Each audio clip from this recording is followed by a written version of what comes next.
অবস্থা থেকে পরীকে মুক্ত করে দেয়। আর পরী মুক্ত হয়ে ভীষণ খুশি হয় আর বলে, তোমাকে অনেক ধন্যবাদ আমাকে বাঁচানোর জন্য। কিন্তু তুমি এভাবে কাঁদছো কেন? আর কেঁদে কেঁদেই বা কোথায় ছুটছিলে? এরপর কণিকা কাক পরীকে তার মেয়ের অসুস্থ হওয়ার সব কথা বলে। সব শুনে পরী বলে, আচ্ছা ঠিক আছে, তুমি কেঁদো না, আমি তোমার মেয়েকে সুস্থ করে তুলবো। এই বলে পরী তার মায়া শক্তির দ্বারা 5টা হাঁড়ি নিয়ে আসে। 5টা হাঁড়িতে আলাদা আলাদা রঙের লবণ ছিল। এরপর পরী সেগুলো কণিকা কাককে দিয়ে বলে, শোনো, এগুলো হলো রং করা লবণ। এই 5 হাঁড়িতে 5 রঙের রং করা লবণ একসাথে মিশ্রিত করে যদি তোমার মেয়েকে খাইয়ে দাও, তাহলে তোমার মেয়ে একদম সুস্থ হয়ে যাবে।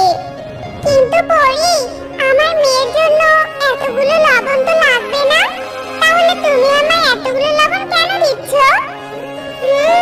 তুমি ঠিক ধরেছো, তোমায় এতগুলো লবণ দিচ্ছি তার কারণ এই রং করা লবণ দ্বারা সব রোগের সমাধান হবে।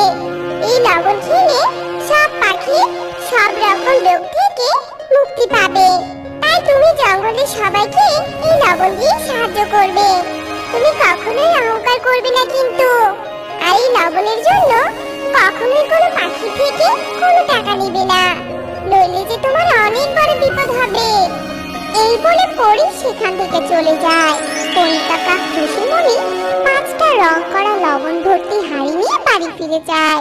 আর ওই 5 হাঁড়ি থেকে 5 চামচ রং করা লবণ নিয়ে একসাথে মিশ্রিত করে কণিকা কাক তার মেয়ে কুহুকে খাইয়ে দেয়।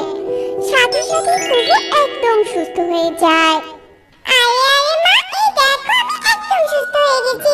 কি মজা কি মজা, আমি আবার ছানাদের সাথে খেলতে পারবো।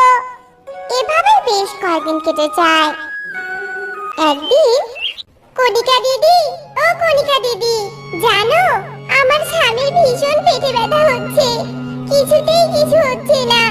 শুনেছি তোমার কাছে নাকি রং করা লবণ আছে, আর সেই লবণ খেলে নাকি তাড়াতাড়ি সবাই সুস্থ হয়ে যায়।